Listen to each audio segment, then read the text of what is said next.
రాష్ట్ర వ్యాప్తంగా పెండింగ్లో ఉన్నటువంటి ఫీజు రియంబర్స్మెంట్ స్కాలర్షిప్ బకాయిలు విడుదల చేయాలని ఏఎస్ఎఫ్ ఆధ్వర్యంలో రాజమండ్రి ఆర్ట్స్ కళాశాల వద్ద నిరసన కార్యక్రమం చేపట్టారు. ఈ సందర్భంగా ఏఎస్ఎఫ్ జిల్లా కార్యదర్శి చింతలపూడి సునీల్ మాట్లాడారు. రాష్ట్రంలో 6 త్రైమాసికాల ఫీజు బకాయిలు 4,200 కోట్ల రూపాయలు, హాస్టల్ మెయింటెనెన్స్ ఛార్జీలు 2,200 కోట్ల రూపాయలు, మొత్తం 6,400 కోట్ల రూపాయలు కూటమి ప్రభుత్వం అధికారంలోకి రాగానే విడుదల చేస్తామని యువగలం పాదయాత్రలో ప్రస్తుత విద్యాశాఖ మంత్రి నారా లోకేష్ హామీ ఇచ్చారని, ఇంతవరకు వాటి గురించి మాట్లాడకపోవడం చాలా అన్యాయమని పేర్కొన్నారు. అలాగే ఊరు తిరిగి మంత్రి నారా జీవో నెంబర్ 77 రద్దు చేస్తామని తెలిపారు. గత ప్రభుత్వం ఈ జీవోను తీసుకురావడం వల్ల అనేక మంది పేద వర్గాల విద్యార్థులకు ఉన్నత విద్య తీరని కలగానే మారిపోయిందని గుర్తు చేశారు. పీజీ విద్యార్థులకు శాపంగా మారిన జీవో నెంబర్ 77 రద్దు చేయాలని కోరుతూ జిల్లా ఈ నెల 11వ తారీఖున కలెక్టరేట్ వద్ద మహాధర్నాకు విద్యార్థులు అధిక సంఖ్యలో పాల్గొనాలని పిలుపునిచ్చారు.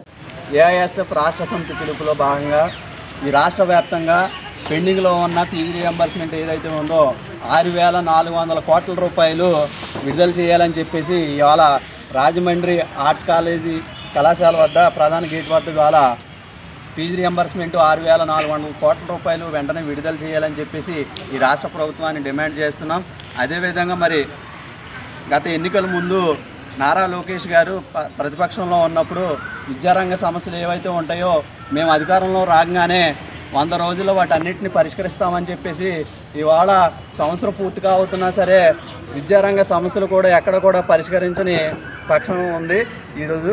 అదేవిధంగా ఈ పీజీ విద్యార్థులకు శాపంగా మారిన జీవో నెంబర్ 77 ఏదైతే ఉందో పేద విద్యార్థులకు విద్యను ఏ రకంగా దూరం చేసే విధంగా ఈ జీవో నెంబర్ 77 తీసుకురావడం జరిగింది.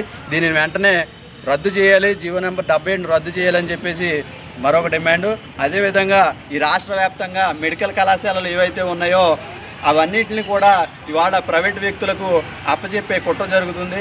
ఈ కుట్ర ఏదైతే ఉందో పేద బడుగు బలహీన వర్గాలకు చెందిన పేద విద్యార్థులను మెడికల్ విద్యను దూరం చేసే విధంగా ఇవాళ ప్రభుత్వం ముందుకెళ్తుంది. ఏదేమైనప్పటికీ విద్యార్థులకు ఈ డిమాండ్లన్నింటికి నెరవేర్చాలని చెప్పేసి ఏఎస్ఎఫ్గా డిమాండ్ చేస్తున్నాం. ఈ నెల 11వ తేదీన కలెక్టరేట్ వద్ద ఈ జీవో నెంబర్ 77 ఈ ఫీజు రియంబర్స్మెంట్ 6,400 కోట్ల రూపాయలు ఏదైతే ఉందో తక్షణమే విడుదల చేయాలని చెప్పేసి పెద్ద ఎత్తున ఆందోళన కార్యక్రమానికి పిలుపునివ్వడం జరిగింది. అదేవిధంగా విద్యార్థులు కూడా పెద్ద ఎత్తున పాల్గొని దీన్ని విజయవంతం చేయాలని చెప్పేసి విజ్ఞప్తి చేస్తున్నాం. ఏఎస్ఎఫ్ జిల్లా ప్రధాన కార్యదర్శి చింతలపూడి సునీల్.